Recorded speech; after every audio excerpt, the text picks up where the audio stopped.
پر اثر رہتا ہے۔ اب 24 گھنٹے کیا اثر رہتا ہے؟ جس نوجوان کو ڈرگز کی عادت ہے، وہ جب اپنے اندر سوئے کا انجیکشن جب لگاتا ہے، وہ ایسا مست رہتا ہے، اس کے سامنے اس کی ماں کو کوئی اٹھا کے لے جائے، بدکاری کرے، اس کے گھر کو لوٹے، اس کے گھر کو جلائے، آس پاس ہمسایوں کے ساتھ کوئی ظلم کرے، کوئی باطل آ کر نبوت کا اعلان کر دے، اس کو اس چیز سے کوئی پریشانی نہیں ہے۔ کیوں؟ وہ مست ہے، اس نے انجیکشن لگایا ہوا ہے، اس نے انجیکشن لگایا ہوا ہے۔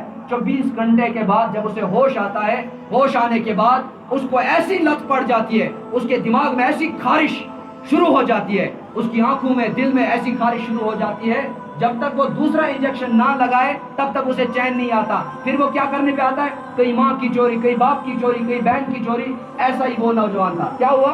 اس نے 40 لاکھ روپیہ لاکھ کر کے چرائے، اور 40 کے 40 لاکھ روپیہ ڈرگس پہ، شراب پہ، گھانجے پہ اور جوئے پہ لگا دیے، اور باپ بیچارہ بیٹھا ہوا ہے، جوان بچیاں گھر میں ہیں، اب وہ کیسے ان کو رخصت کرے جب گھر ہی نہیں ہے، کمرے 2 پر مکان مشتمل ہے۔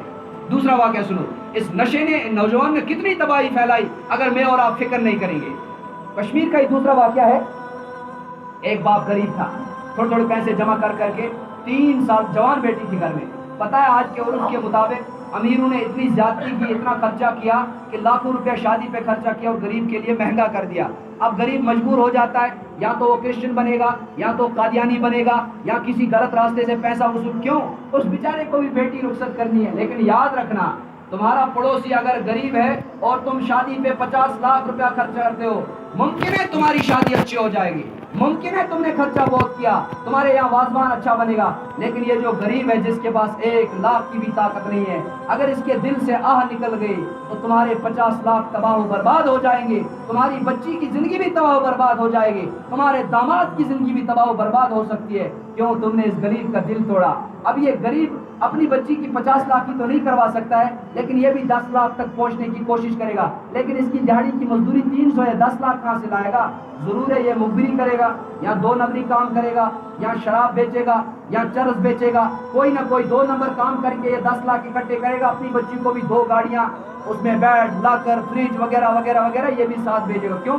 اس نے بھی معاشرے میں ناک رکھنی ہے۔ یہ میری اور آپ کی غلطی ہے۔ اسی طرح کا وہ غریب باپ تھا، اس نے کیا کام کیا؟ تھوڑے تھوڑے پیسے جمع کیے، اپنی بیوی کے حوالے کرتا گیا، اپنی بیوی کے حوالے کرتا گیا، اور 4 سال کے بعد اس نے اپنی بیوی سے کہا کہ جو بھی پیسے آج تک آپ کو حوالے کرتا رہا، ذرا وہ دیکھیں کتنے جمع ہو گئے۔ وہ تھیلی لائے، ان کو اپنی جگہ ایک اندازہ تھا، ہو گیا تھا اپنی جگہ ایک اندازہ ان کو کہ 4-5 لاکھ ہو گئے ہوں گے۔ جب بیوی نے تھیلی لائی تو تھیلی میں 50,000 روپے۔ کتنے ہیں؟ 50,000 روپے۔ 4.5 لاکھ غائب۔ 4.5 لاکھ کہاں گئے؟ وہ تو غائب ہو گئے۔ تو اس کو بڑی شرارت چڑھی، بیوی سے جھگڑا شروع ہو گیا۔ بیوی سے کہا کہ تم نے اپنے باپ کو دیے ہوں گے، یا اپنی ماں کو دیے ہوں گے، یا اپنے رشتہ داروں کو۔ وہ ایک ایک قسم دکھا رہی ہے، میں نے تو نہیں لیے۔ اب ان کے گھر میں جو جوان تھا، اس کو یہ ڈرگس کی عادت تھی، اس کو یہ چرس کی عادت تھی۔ وہ تھوڑے تھوڑے نکالتے اس نے 4 کے 4 لاکھ اتنے لالچی اور بے حس بن گئے کہ ذرا سی چیز کو خریدنے کے لیے گھر کا گھر تباہ ہو گیا۔ اور پھر کہاں تک نتیجہ پہنچا؟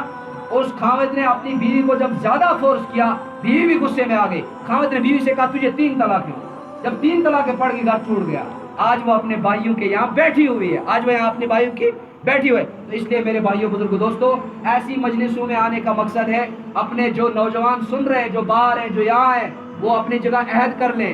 اگر کوئی چرس میں مبتلا ہے تو عہد کر لے، میں چرس نہیں پیوں گا۔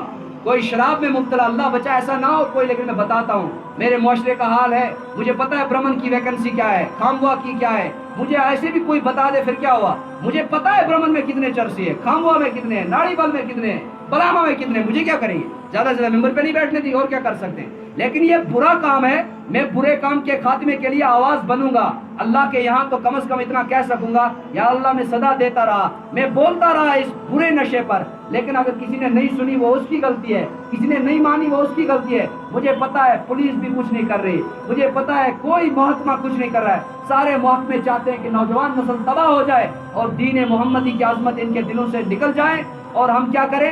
ہم ان کے ایمان کو ضائع کر دیں، ختم کر دیں۔ اس پہ ایک آخری بات کر دوں، لیکن مسلمان بڑا قیمتی ہوتا ہے، چاہے وہ شرابی ہو، جواری ہو، نشے والا ہو، چاہے کچھ بھی ہو وہ، لیکن پھر بھی وہ قیمتی ہے۔ کیا ہے؟ آپ بھی قیمتی ہیں، میرے جوان بھی قیمتی ہے، چاہے وہ چرسی ہے، شرابی ہے، جواری ہے، جیسا بھی ہے، لیکن اس کے اندر جو ایمان کی شمع ہے وہ بہت قیمتی ہے۔